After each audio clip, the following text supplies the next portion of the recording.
네, 법원이 정직 2개월 징계 효력을 정지하면서 직무에 복귀한 윤석열 검찰총장이 크리스마스인 오늘 9일 만에 출근했습니다. 대검에 나가 있는 취재기자 연결합니다. 김수강 기자. 네, 윤 총장은 오늘 낮 12시 10분쯤 이곳 대검에 출근했습니다. 지하주차장을 통해 들어간 만큼 별도의 입장 표명은 없었습니다.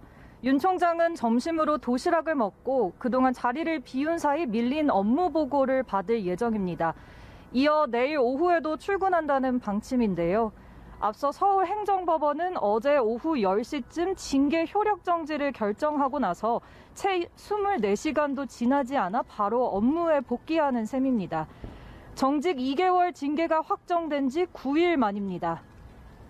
앞서 서울행정법원은 윤석열 검찰총장이 2개월의 정직 처분을 정지해달라는 집행정지 신청을 받아들였습니다.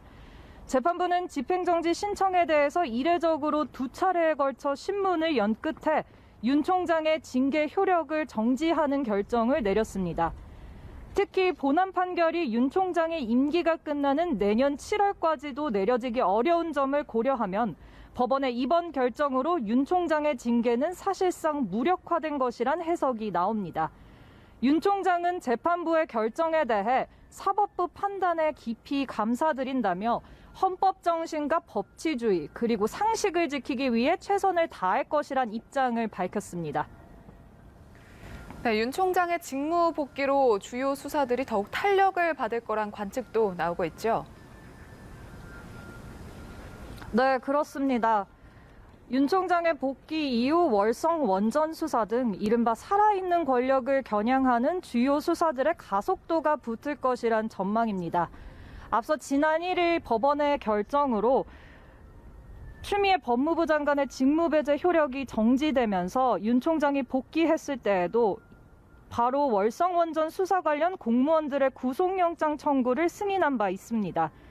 앞서 검찰이 구속된 공무원 3명을 기소한 가운데 윤 총장의 오늘 직무 복귀 이후 관련 수사가 더욱 활기를 찾을 것이란 전망이 나옵니다. 이 밖에도 주요 수사 다수가 속도를 낼 것으로 관측됩니다. 주요 수사로는 서울 남부지검의 라임 의혹, 서울중앙지검의 옵티머스 펀드 사건, 울산시장 선거 개입 의혹 사건 등이 있습니다. 윤 총장은 당장 다음 달부터 시행되는 개정 형사소송법의 대응 방안에 대해서도 논의할 것으로 보입니다.